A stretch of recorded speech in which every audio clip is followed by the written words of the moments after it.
Bankers are in control with their primary weapon, debt. All countries around the world have found themselves in massive quantities of debt and need to get out.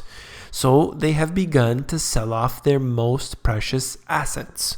Instead of this fixing the problem, we find that countries are simply giving their wealth away to the elite class. You came here for the truth, so let me unveil that for you. Today we're going to get into Italy selling off its assets to pay off its debt. Of course, Italy isn't the only country. We are seeing many countries doing this. Let's begin with this article right here. I want to talk about China's South China Sea dispute. They said on Friday it would not stand for violations of its territorial waters in the name of freedom of navigation, as the U.S. considers sailing warships close to China's artificial islands in the South China Sea. This kind of debate is happening all around the world, with Russia, with other countries, that we've seen various activities taking place, whether it's by plane or boat.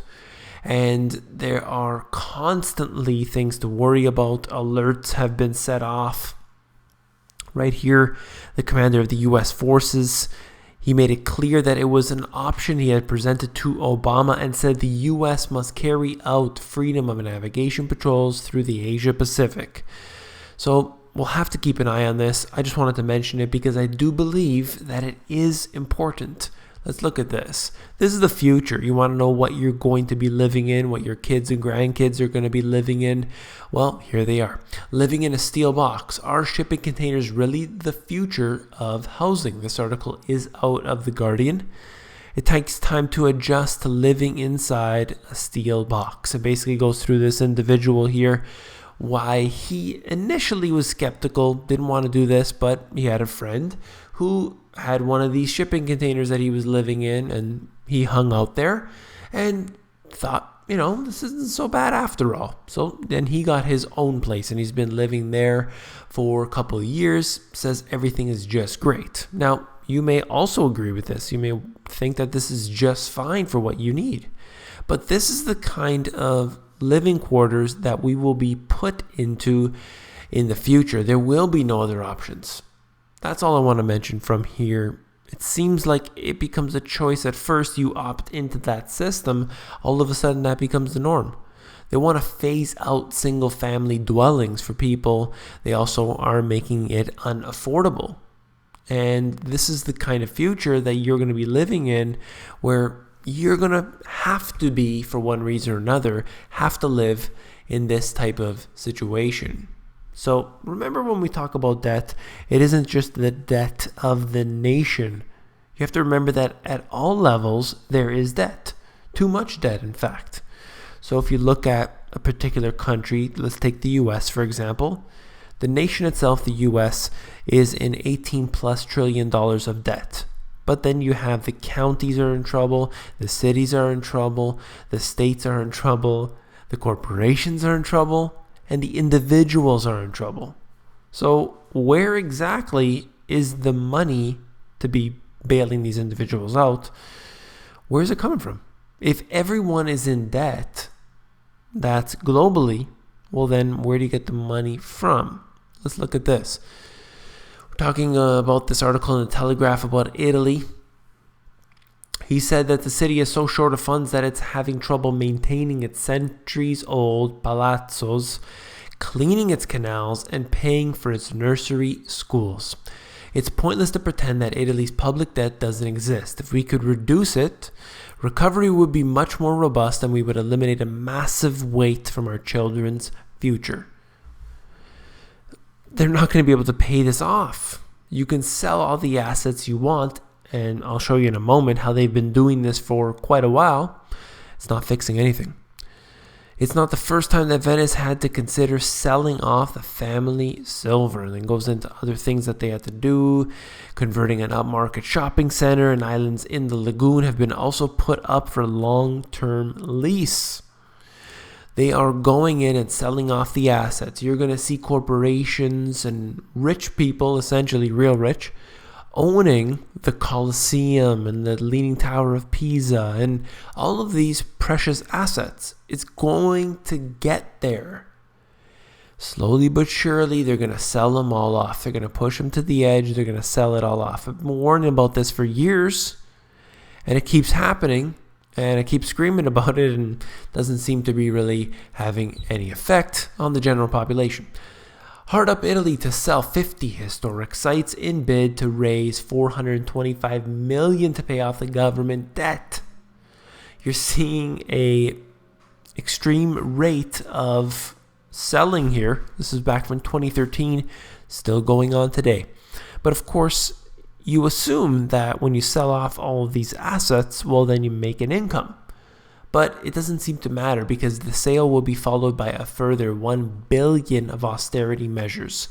So it's squeezing from both sides. They're going to steal things from you. They're no longer owned by you or by the nation you live in. And they're going to also add on the austerity measures. It's a lose-lose scenario right here. In my book, I have this thing called the Money GPS Hot Point, where it only happens a few times throughout the book to discuss the most important issues. The Fed will remain as the primary purchaser of U.S. debt. Therefore, high levels of inflation will occur and increase over time. This is important to note because you have all of these different sectors within a particular nation, and they're all in debt.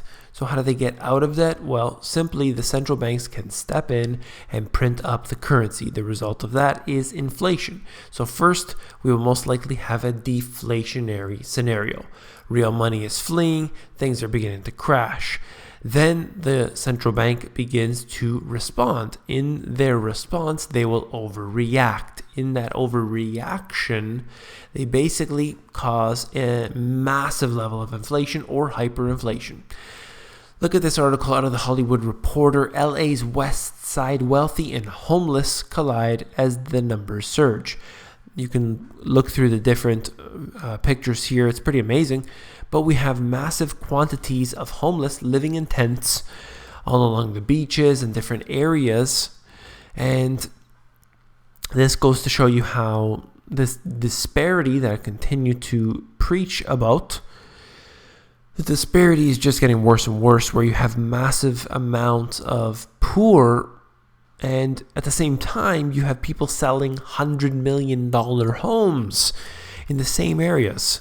So expect this to get worse. I'm still covering the robots and the potential issues that we do face with robotics and automation. World's first laundry folding robot unveiled in Japan. This is in fact the Jetsons. For those of you who are old enough to know what the Jetsons are, this is really happening before our very eyes. So no longer are they just washing the clothes for us, drying the clothes for us, but now they're beginning to fold them and putting them away.